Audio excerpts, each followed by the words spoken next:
kwigisha maze amategeko yawe azamuri ruhande.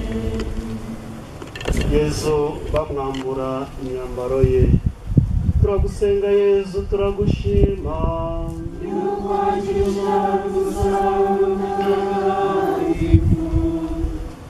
abasirikari bamaze kubamba Yesu bafata imyenda ye bayicamo imigabane ine, umusirikari wese ajya ku mugabane we. Hari n'ikanzu ariko ikanzu z'igihe iteranirizo kuko yari bafite ubuzima kuva hejuru kugera hasi. Bajya inama bati ntitwitangire ahubwo reka tubikoreho ubufindo tumenye ubumenyeranye. Bityo harangira ibyanditswe ngo ntugabanye imyambaro yanjye maze kanzu yanjye bayikoreraho ubufindo nk'uko uko abasirikare babigenjeje. kwambura Yesu imyambaro ye no kwambura Yesu icyubahiro cye. Burya imyambaro itwikira byinshi, iyo bayikwambuye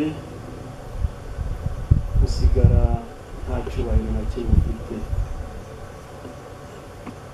Nyamara ibi byakorewe Yesu natwe tubikora buri munsi, kwambura bagenzi bacu icyubahiro cyabo kubw'amagambo tubavugaho cyangwa kubw'ibikorwa tubakorera. Dusabe Imana ingabire yo kutazongera kwambura Yesu imyambaro ye. Hari n'igihe natwe ubwacu twiyambura imyambaro yacu ubwacu tugwa mu cyaha. Tubatizwa twambitswe umwambaro wera de ari umutima wacu. Dusaba Imana kugira ngo uwo mwambaro twambitswe muri batisimo, umwambaro wa Kristo, tuzakomeze tuwambare turangwa n'ibikorwa byiza, maze abatubona bose bamenye ko dusa na Kristo, si kubw'amagambo gusa ndetse no mu bikorwa bikora bya buri munsi. Dusabe Nyagasani Yesu utagira inenge y'icyaha, washatse kunga ubumwe n'abantu b'isi yose, cyane cyane abimwe icyubahiro n'agaciro. Uruho gushimirwa iteka, wowe mwami w'urukundo, uraduhe natwe ubukene bw'umutima, bumwe bwemera gusigara bwambaye ikamba ry'amahwa, kugira ngo abandi bakire.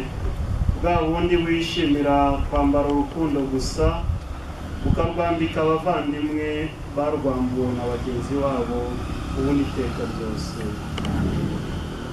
Yubaha Imana Data na Mwana Roho Mutagatifu.